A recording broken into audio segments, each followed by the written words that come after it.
Hello everyone, welcome to this tutorial. I'm Dami of 𝐓𝐻𝐂𝐇.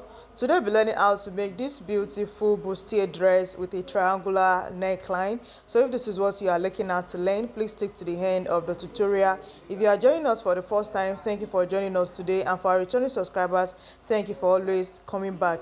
If you are yet to subscribe, please click the subscribe button, turn on the notification bell to get notified anytime we have a new tutorial. If you want to join my WhatsApp group, the link will be in the description box. So thank you for joining us today, and let's get started.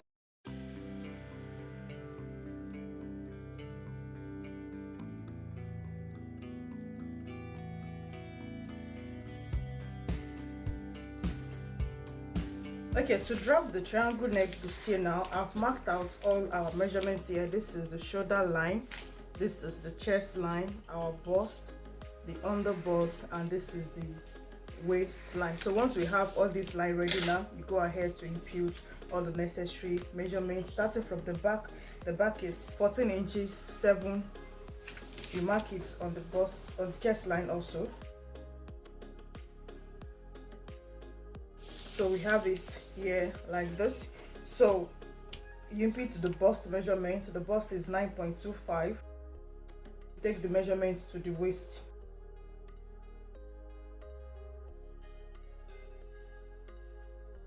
So once you have it like this now, you draw the nipple to nipple measurement, which is 6 inches.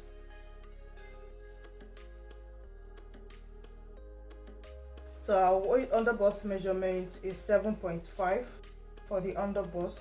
I'll mark it out. For the waist is 7.75.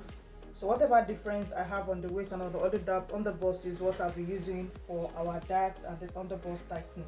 So the difference on the waistline here is 1.5. So I'll divide it on both sides of the dart. I'll mark it here. For the under bust here, we have 1.75. So the dart is going to be stopping ½ inch before the bust point. And the difference in the front half length and the back half length is 1.5.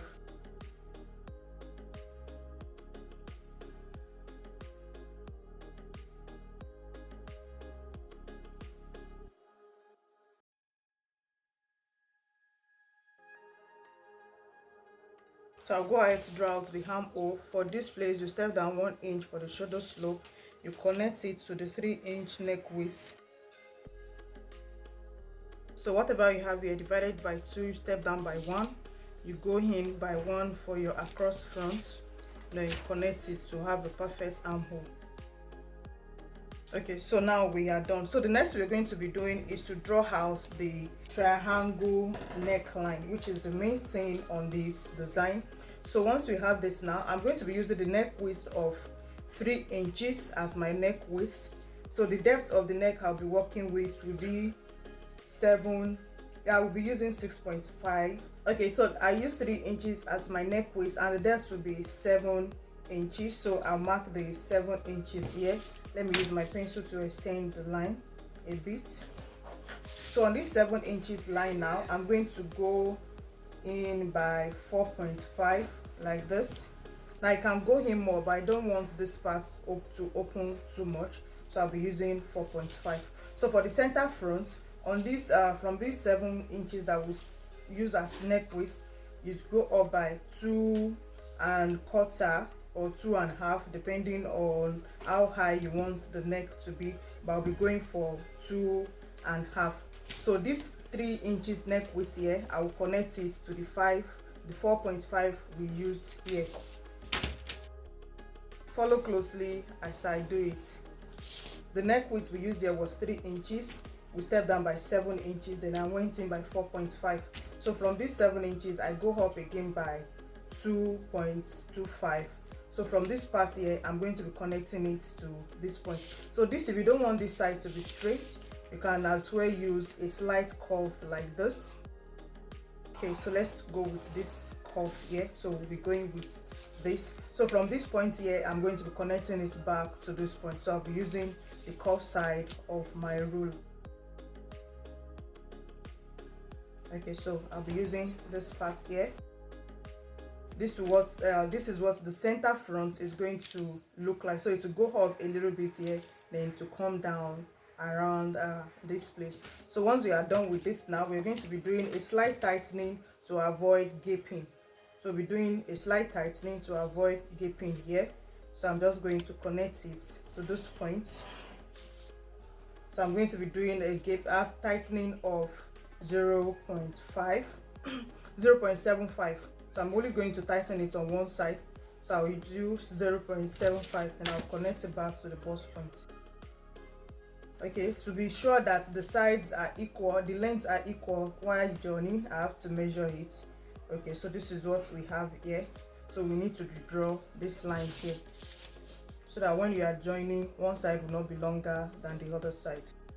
Okay, so this is what is going to be looking like. So once we're able to achieve this, now we'll go ahead to cut the pattern out.